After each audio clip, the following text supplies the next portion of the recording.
Okay, so let's start chapter number 8। हमारा जो आज का चैप्टर है वो चैप्टर नंबर 8 है इंग्लिश का। ठीक है, और उस चैप्टर का क्या नेम है? Little by little one walks far. Okay, have you open your book और नोटबुक और सम पेन और pencil? Okay, good. First of all we have to focus on the chapter name. हमने सबसे पहले ये देखना है कि चैप्टर का नेम क्या है। ओके, क्योंकि हमारे पास जो है वो चैप्टर का नेम बहुत मैटर करता है। क्योंकि जो चैप्टर का नेम होगा ऑब्वियसली उसका जो थीम है या उसका जो पॉइंट है वो सब का सब उसी के रिलेटेड है। Okay, little by little one walks far. वैसे तो ये एक प्रोवर्ब के तौर पर काम करे यहाँ पर। Okay, little by little one walks far मतलब क्या? लिटिल बाय लिटिल, छोटे छोटे, वन जैसे कदम। ठीक है, आप जैसे कहते हैं कि हम छोटे छोटे कदम उठाएं तो बहुत दूर तक निकल जाते हैं। कभी कभी आप अपने फादर के साथ जा रहे हो और आप अपने फादर से कहें कि आपके फादर आपसे कहें कि मैं आहिस्ता आहिस्ता जा रहा हूँ, आप पीछे पीछे आएँ। ठीक है, आप वहीं पर खड़े रहें और आपके फादर एक एक कदम उठाते बहुत दूर निकल जाएंगे। ऐसा ही होता है ना। So basically little by little one walks far, ये उसी को रिप्रेजेंट कर रहा है कि अगर आप छोटे छोटे कदम उठाते जाएं तो आप बहुत दूर तक निकल जाते हैं। ये एक और चीज़ को यहाँ पर रिप्रेजेंट कर रहा है। असल में ये एक मोटिवेशन आपको दे रहा है। वो कहते हैं ना कि हम सोचते हैं कि पता नहीं हम ये काम स्टार्ट करें कैसे, आगे बढ़ेंगे, किस तरह होगा, किस तरह से आगे चलेंगे। वो कहते हैं कि पहला फर्स्ट स्टेप आप उठाएं तो आप आखिरी मंजिल तक, अपने लास्ट स्टेप तक भी अपने डेस्टिनेशन पर पहुंच जाते हैं। तो ये आपके पास जो कोटेशन है ये एक तरह से कोटेशन भी है, एक तरह से प्रोवर्ब भी है और एक तरह से स्टेटमेंट का नेम भी है और चैप्टर का नेम भी है ऑब्वियसली। ये यहाँ पर ये रिप्रेजेंट कर रहा है कि अगर आप थोड़ा थोड़ा चलें, आहिस्ता आहिस्ता चलें तो आप बहुत दूर तक आगे निकल जाएंगे। ठीक है, समझ आ गया बात की कि यहाँ पर इसका रीज़न और इसका मकसद पीछे क्या है। ओके, सबसे पहली चीज़ मैं आपको ये बता दूँ कि जो आपके पास ये चैप्टर है इसमें से ट्रांसलेशन भी आती है। ठीक है, पैराग्राफ्स दिए हुए हैं, ट्रांसलेशन आती है।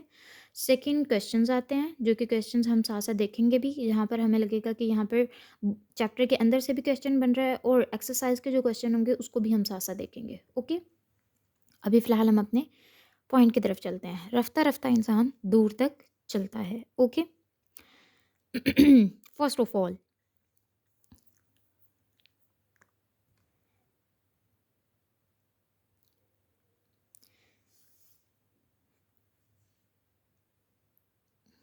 I'm presenting my screen with you, Kevin.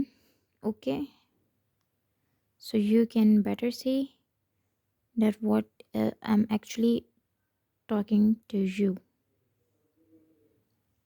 Okay, is my screen sharing with you? Yes. Okay, so the last couple of years have been a long bumpy ride for me. Have been a long bumpy ride for me. अब हमने ना सिर्फ statement का translation करनी है बल्कि हमने साथ साथ इसके ग्रामर को भी देखना है। Okay, first thing, the last, जो लास्ट का वर्ड होता है ना वो रिप्रेजेंट करता है कि अभी ना ये तो प्रेजेंट का टेंस है ना ही पास्ट का टेंस है। ओके, फर्स्ट ऑफ ऑल इसको पहले हम कर लेते हैं translation. The last couple of the years have been long bumpy ride for me. गुज़िश्ता के चंद साल, जैसा कि मेरी उम्र के लिए, ये तो हम बाद वाली चीज़ करेंगे, मेरे लिए बहुत कठिन रहे हैं, बहुत मुश्किल रहे हैं।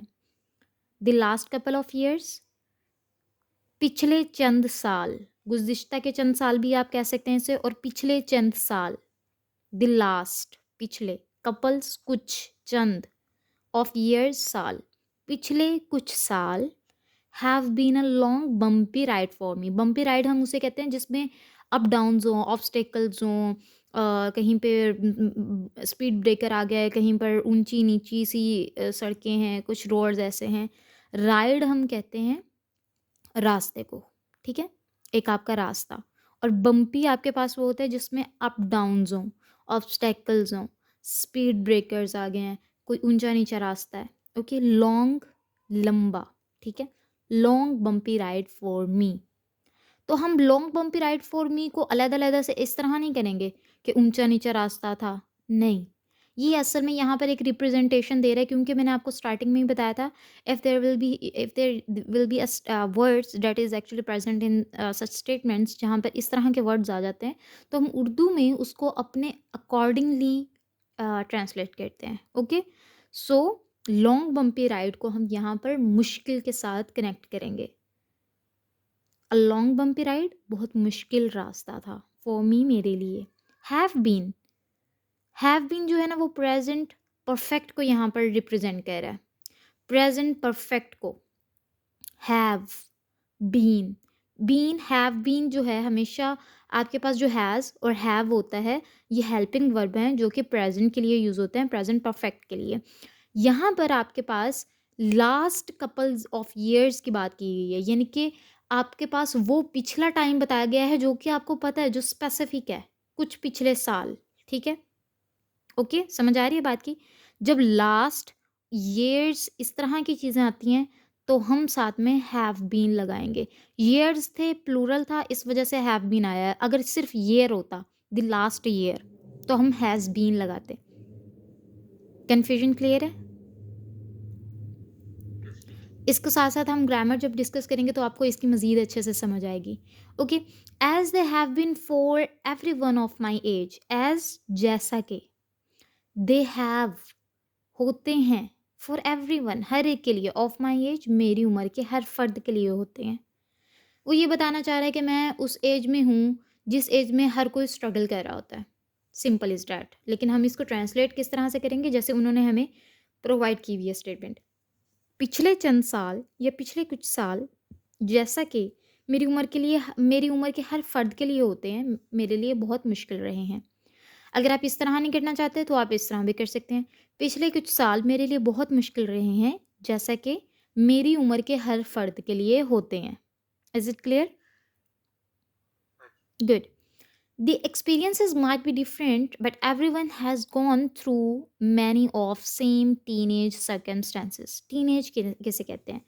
जब वो 10 साल आप गुजार देते हैं, 10 साल के बाद 15 ईयर्स आपके गुजर जाते हैं। 15 से लेकर 25 तक का जो एक एक ड्यूरेशन होता है, उसमें इंसान स्ट्रगल करता है ख़ुद को बेहतर बनाने के लिए, इम्प्रूव करने के लिए, और उसी में आपने ग्रो करना होता है, उसी में आपने इनकम की बेटर यानी कि आप फाइनेंशियली स्टेबिलिटी भी लेकर आते हैं और अपनी मेंटली स्टेबिलिटी भी लेकर आते हैं।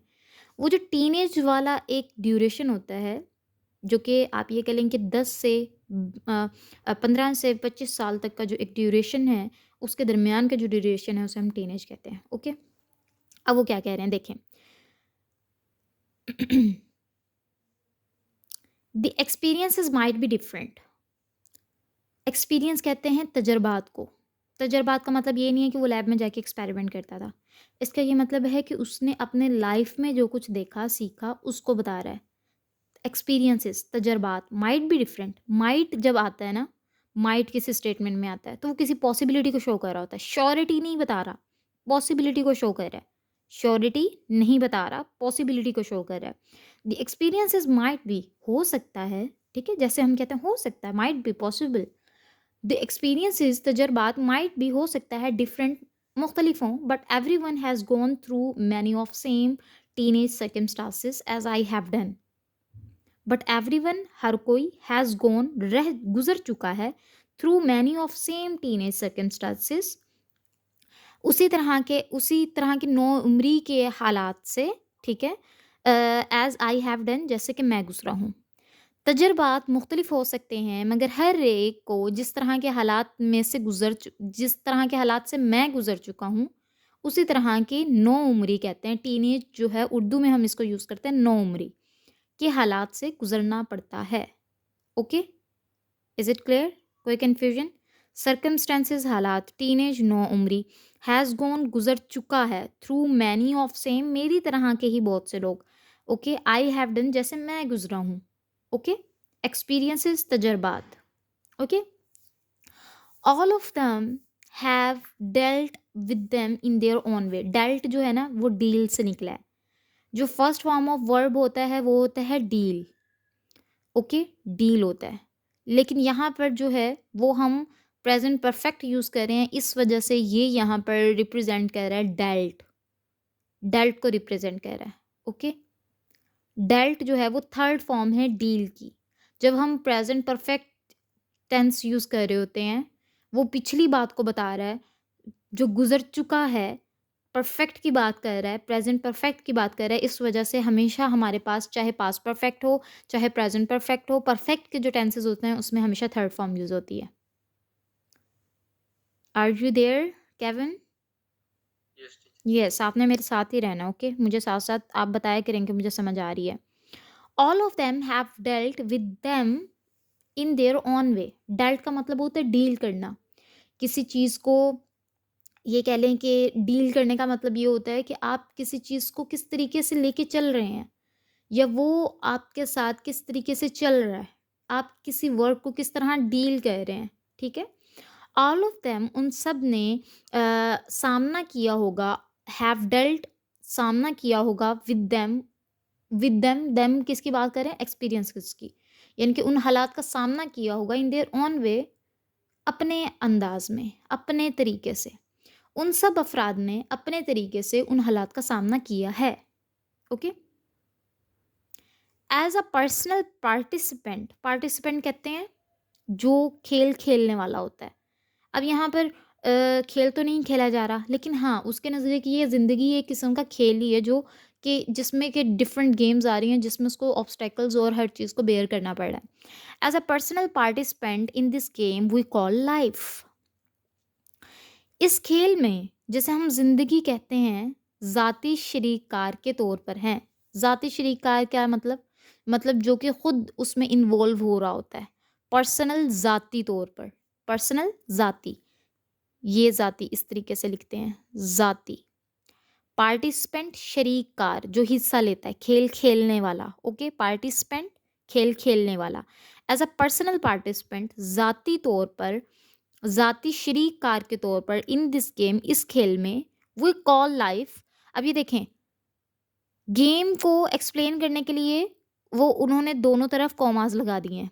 ये होती है स्टेटमेंट मेकिंग पर्पस, इसको कहते हैं स्टेटमेंट मेकिंग। आप किस तरीके से स्टेटमेंट को एक्सप्लेन कर रहे हैं, वो एक तरह से अपनी स्टोरी टेलिंग कर रहा है, एक तरह से अपनी तरफ से स्टोरी टेलिंग कर रहा है। ठीक है, एक स्टोरी टेलर है, वो अपनी ज़िंदगी के बारे में आपको बता रहा है। और किस तरीके से बता रहा है, उसने इस ज़िंदगी को गेम का नाम दिया है कि ये खेल है जिसमें हम खुद अपने खुद हर कोई अपना अपना पार्टिसिपेंट होता है।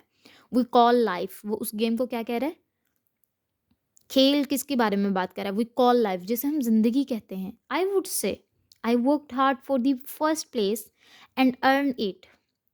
अब देखें, इसका पूरा कंप्लीट तर्जमा मैं कहती हूँ। इन सब अफराद ने, ये तो हो गया हमारा, इस खेल में जिसे हम जिंदगी कहते हैं, ज़ाती शरीककार के तौर पर हैं। मैं ये कहूँगा मैंने पहले दर्जे के मकाम के लिए कोशिश की और इसे हासिल किया।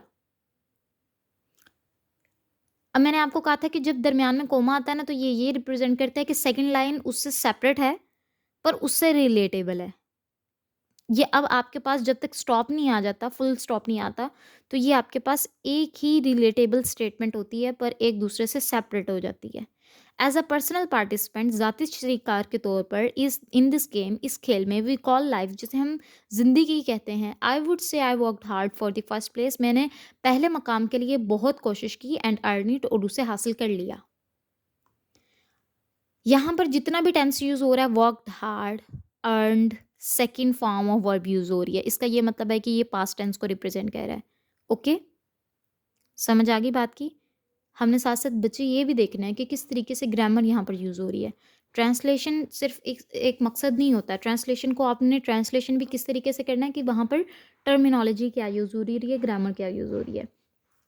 That is just my creative view of think. Creative का मतलब होता है नया अंदाज, अपने तरीके से सोचना हर एक चीज़ को। ओके, ये अशिया के बारे में महज मेरा तख्लीकी नुक्ता नज़र है। तख्लीकी नुक्ता नज़र मतलब कि तख्लीकी नुक्ता नज़र, that is just my creative. Creative का मतलब होता है तख्लीकी। तख्लीकी का उर्दू में क्या मतलब है, मतलब ये कि एक नई चीज़ ईजाद करना। ठीक है, तख्लीक, तख्लीक का मतलब होता है पैदा करना। ठीक है, खल्क से निकला है। ठीक है, तख्लीक करना यानी कि पैदा करना। That is just my creative, उसका अपना तख्लीकी व्यू ऑफ थिंक, नुक्ता नज़र, व्यू मतलब पॉइंट ऑफ व्यू, जैसे हम कहते हैं कि हम हर एक नुक्ते को किसी और तरीके से सोचते हैं या समझते हैं। Okay, so basically of things, अशिया के, थिंग्स कह रहे हैं, चीज़ों के, अशिया मत कहें, इतनी मुश्किल उर्दू करने की ज़रूरत नहीं है। थिंग्स, चीज़ों के बारे में, दैट इज़, ये इज़ जस्ट माई, सिर्फ मेरा क्रिएटिव तख्लीकी व्यू, नुक्ता नज़र है ऑफ थिंग्स, चीज़ों के बारे में। ये चीज़ों के बारे में अप मेरा सिर्फ एक तख्लीकी नुक्ता नज़र है। असल में इस, अगर लाइन को मैं अपने अल्फाज में आपको डिस्क्राइब करूँ तो इसका ये मतलब है कि वो चीज़ों को अपने तरीके से सोच रहा है। हर एक इंसान के पास अक्ल अल्लाह ताला ने दी हुई है और हर कोई अपने अपने तरीके से, अपने अपने नुक्ता नज़र से, अपनी अपनी सोच या अक्ल से उन चीज़ों के बारे में सोचता है।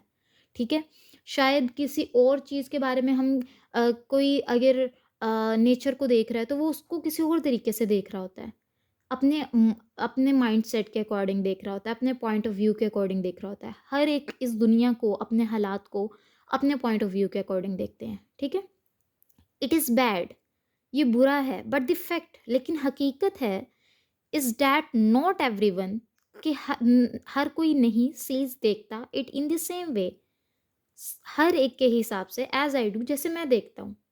ठीक है, वो बताना ये चाह रहा है, मैं इसको कंप्लीट कर देती हूँ, मगर हकीकत ये है कि हर कोई इसे ऐसे नहीं देखता जैसे मैं देखता हूँ।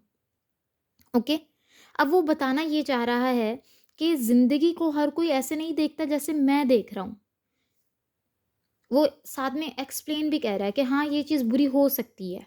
ठीक है, ये माइट बी पॉसिबल कि ये चीज़ बुरी है, जिस तरह मैं उस चीज़ को देख रहा हूँ शायद ऐसे हर कोई नहीं देख रहा। ठीक है, बात समझ आ गई है? तो अब एक दफ़ा सारा तर्जमा कर लेते हैं।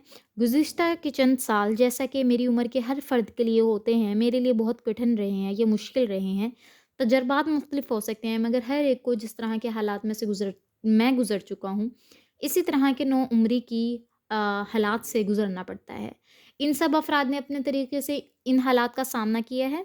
इस खेल में, जिसे हम ज़िंदगी कहते हैं, ज़ाती शरीक-ए-कार के तौर पर मैं ये कहूँगा, मैंने पहले दर्जे के मकाम के लिए कोशिश की और इसे हासिल किया।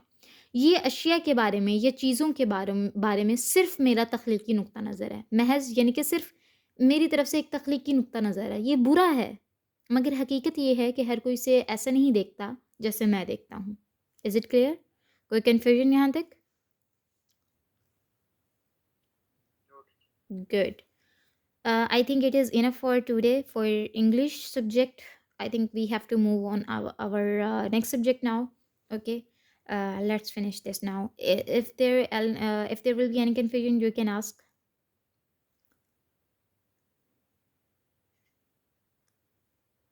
कहीं पर कोई पॉइंट आपने पूछना हो, कहीं पर कोई वोकैबुलरी के बारे में आपने पूछना हो तो मुझे बताएं। ग्रामर की कहीं पर नहीं समझ आ रही हो।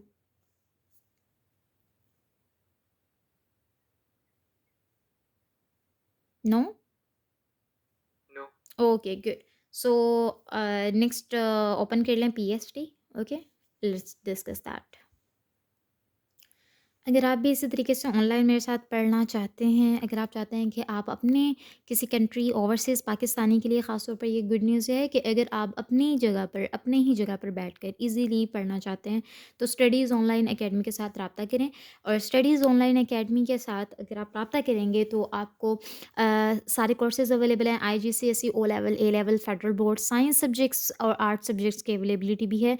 आपको ज़ूम मीटिंग दी जाएगी, आपको इस तरीके से डिजिटल वाइट बोर्ड दिया जाएगा, हर एक प्रॉपर स्क्रीन शेयरिंग होगी और हर तरह की सहूलत है। क्वेश्चंस भी किए जाते हैं और वीकली जो है टेस्ट भी दिया जाता है। अगर आप इसी तरीके से मेरे पास पढ़ना चाहते हैं, बहुत से ऐसे स्टूडेंट्स हैं जो मेरे साथ अभी भी कंटिन्यू कर रहे हैं। So just contact us on WhatsApp और द फेसबुक पेज। अल्लाह हाफिज़।